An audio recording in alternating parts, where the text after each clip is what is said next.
These are three match-fixing scandals that were overshadowed by Calciopoli. Everyone knows the infamous Calciopoli scandal of the mid-2000s, but match-fixing has existed almost since the first matches were invented. So here are three more scandals you might have missed or forgotten about. Portuguese football is often overlooked by many fans, which allows it to slip under the radar, both for the good and bad reasons. Right before the Calciopoli storm blasted through Serie A, the Apito Dourado scandal was unfolding in the Primera Liga. Translated to Golden Whistle, this operation debuted in 2004 with the arrest of 16 individuals. Amongst them were the president of the Portuguese league, Valentim Loureiro, and the chairman of the refereeing board, Antonio Pinto de Sousa. The last target of the investigators, Porto chairman Jorge Nuno Pino da Costa, had been previously tipped off and left his home before turning himself in the next day. During the subsequent trials, two affairs stood out amongst the allegations of corruption and bribery: the affair of the fruit and the affair of the envelope. Both involved the Porto chairman offering sex workers in the first case and an envelope with 2,500 euros in the second one to referees.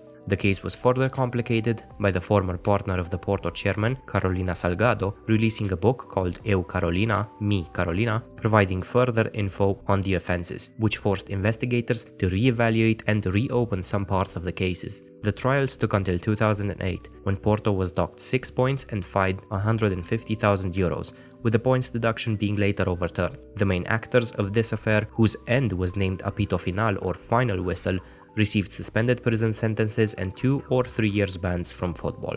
Whilst the Germans love to turn up their noses at the Italian league, calling it corrupt, Calciopoli was overshadowing a huge scandal unfolding in the German lower leagues, roughly at the same time. The central figure of the scandal was referee Robert Heuser, who was involved in matches of the second and third leagues and the DFB Pokal. Heuser cooperated with the investigators and gave up the names of the members of a Croatian gambling syndicate with ties to the organized crime. Heuser was banned for life from football alongside several other referees. The most high-profile name amongst the refs was Felix Zweier, who was only suspended for 6 months. His ban was kept secret alongside with the depth of the investigation, as the German Federation was slow to respond, worrying about how this will look in connection to the 2006 World Cup. Hamburg, who had lost a DFB Pokal game against Paderborn after 2 contentious decisions by Heuser, in a game whose bad refereeing kick-started the investigation, were offered financial compensations. It seems that the efforts of the German Federation to ensure that the controversy died down before the World Cup have not been wholly successful,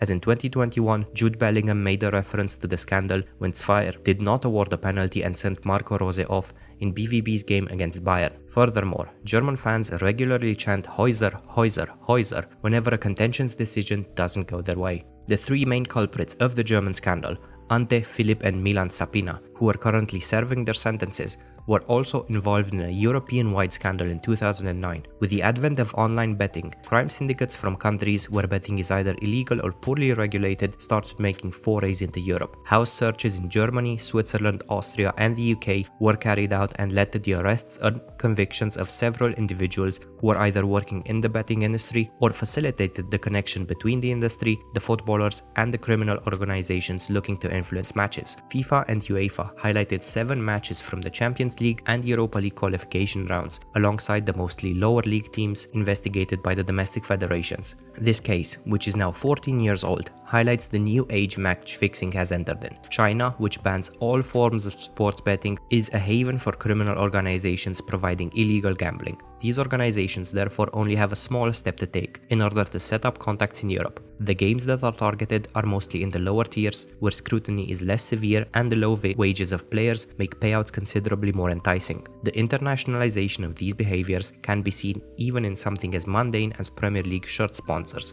Shirts that at one point were sporting Asian betting companies left, right and center. Let me know which other betting scandals you know of. Thank you so much for watching and I will see you next time.